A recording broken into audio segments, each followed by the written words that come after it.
तो हेलो बच्चों, आज हम शुरू करेंगे त्रिकोणमिति के कुछ महत्वपूर्ण प्रश्न जो एग्जाम में डायरेक्ट आते हैं। और मैं आपको इतने शानदार तरीके से, इतने शॉर्ट तरीके से, बिल्कुल कॉन्सेप्चुअल इन प्रश्नों को बहुत ही शानदार तरीके से कराऊंगा। जैसा कि ये पहला प्रश्न है। ये जो क्लास में करा रहा हूँ, ये क्लास 10th के बच्चों के लिए, क्लास 10th का मैथ करा रहा हूँ। क्लास 12th के मैथ की मैं वीडियो डाला करूंगा, है ना। अब मैंने सेटअप बना लिया है। तो सवाल है कि sine square 45 plus cos square 45 degree का मान क्या होगा। अब इस प्रकार के सवालों को करने के लिए देखो, मैं बताऊं, सबसे पहले आपको याद होना चाहिए मान। फिर मैं आपको एक इसका बेसिक कॉन्सेप्ट और बताऊंगा, बेसिक कॉन्सेप्ट बताऊंगा। जैसे कि यहाँ आप रखेंगे साइन 45 का मान। तो साइन 45 का मान होता है बेसिकली 1/√2। और यहाँ इसका स्क्वायर हो रहा है तो इसे कर देंगे स्क्वायर। अब ऐसा स्क्वायर क्यों हो रहा है, यहाँ स्क्वायर क्यों कर रहे हैं, तो इसका बेसिक मतलब ये है कि साइन स्क्वायर थीटा को हम लिख सकते हैं साइन थीटा का होल वर्ग। ये आपको पता होना चाहिए, ठीक है। तो अब यहाँ से हमारा क्या रिजल्ट आ रहा है कि 1/√2 प्लस, अब कॉस स्क्वायर 45 का मान, तो हमें तो कॉस 45 का मान याद होना चाहिए, यानी कॉस 45 का मान होता है 1/2 और उसका स्क्वायर।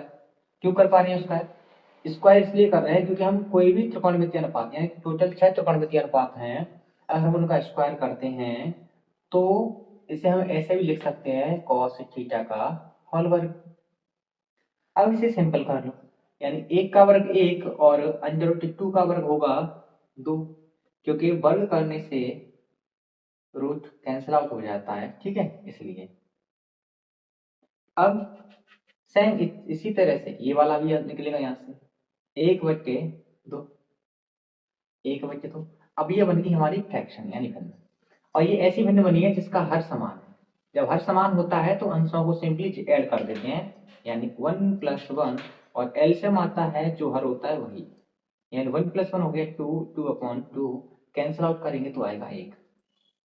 अब मैं इसके पीछे का एक कॉन्सेप्ट, एक लॉजिक बता दूंगा आपको कि जब भी आपको sine square theta plus cos square theta, यानी प्रॉपर्टी, ये प्रॉपर्टी ये कहती है कि इनका मान आता है 1। अब कैसे आता है ये मैं आपको बताता हूँ कि अगर इस वाली कंडीशन में sine square plus cos square वाली कंडीशन में अगर थीटा दोनों जगह सेम है, थीटा दोनों जगह समान है, यानी यहाँ कोण दोनों जगह समान है, जितने भी डिग्री का कोण आएगा उसका मान ऑलवेज 1 आएगा, ठीक है। तो मैं उम्मीद करता हूँ कि आपको ये सवाल समझ में आया होगा।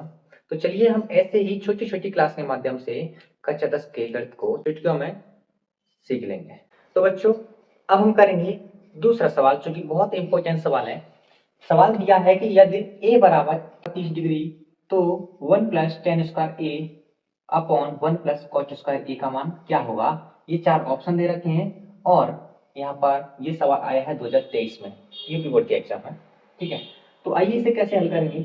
सबसे पहले हम लिखेंगे, देखो हमारा तरीका होगा प्यारे बच्चों, एकदम जैसे हम पेपर में बैठे उस तरह से लिखने का, क्योंकि जैसा हम कॉपी में लिखेंगे, जितना अच्छा लिखेंगे उतने ही अच्छे नंबर मिलते हैं। तो हम ऐसे लिखेंगे, दिया है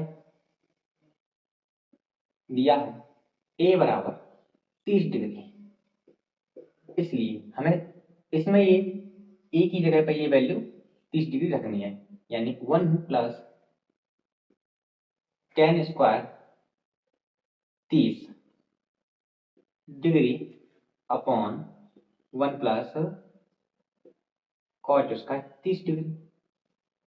अब आपको tan 30 का और cot 30 का मान पता होना चाहिए। वो स्क्वायर क्यों आया है, देखो स्क्वायर का मतलब ये होता है, हमारे 6 त्रिकोणमितीय अनुपात होते हैं। अगर इसे मैं tan² थीटा बोल रहा हूं तो हम इसे लिख सकते हैं tan थीटा का होल वर्ग, जो कि मैंने अभी पहले सवाल में बताया था। ऐसे ही ये लिखा है cot² थीटा, तो हम इसे लिख सकते हैं cot थीटा का होल वर्ग, ठीक है। ये कंडीशन होती है, इन्हें नोट कर लेना। अब देखो हमें क्या है कि tan 30 का मान यहाँ पे रखना है और cot 30 का मान रखना है, उसके बाद सिंपली कैलकुलेशन करनी है और अपना आंसर निकल आएगा। तो देखिए 1 प्लस tan 30 का मान कितना होता है बच्चों, tan 30 का मान कितना होता है 1/√3, 1/√3 अंडर रूट 3 और इसका हमें वर्ग करना है। क्या करना है? वर्ग करना है। तो वर्ग कर दिया अपॉन सेम यही प्रोसेस हमें नीचे करना है 1 प्लस कॉट 30 का मान होता है tan जो 60 का मान होता है ना वही, यानी tan 60 का मान होता है अंडर रूट 3, ठीक है, तो वही मान होता है कॉट 30 का।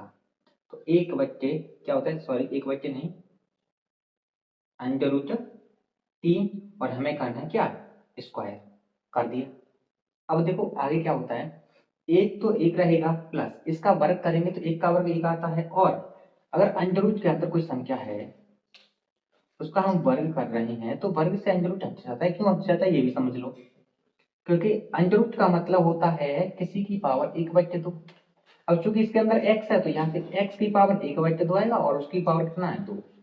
अब गणित की प्रॉपर्टी कहती है कि अगर किसी की पावर है और उसकी भी पावर, यानी x की पावर कितनी है 1/2 और इसकी होल पावर कितनी है 2, तो 2 से इसमें इंटू हो जाता है। अब 1/2 में 2 से इंटू करेंगे तो 2 से 2 कैंसिल आउट हो जाएगा, बचेगा कितना x की पावर 1। अब x की पावर 1 को लिखने का तरीका है कि x लिख दो इसे। सेम इसी तरह से तो यहाँ से अंडर रूट हट जाएगा, कितना निकलेगा 3 निकलेगा। आ रहा है ना समझ में? ठीक है। अब हमें देखो यहाँ क्या करना है 1, यहाँ से भी अंडर रूट कट जाएगा कैंसिल आउट हो जाएगा, तो यहाँ कितना बचेगा 3। अब सिंपली ऐड कर दो, यानी इसे हम भिन्न बनाएंगे, इसके नीचे एक मानेंगे तो 3 एकम 3 प्लस 1 4, 4 बच्चे 3, यानी 4 बच्चे 3, ठीक है। और यहाँ से कितना आएगा 3 और 1 4, ठीक, इसके नीचे एक मानो।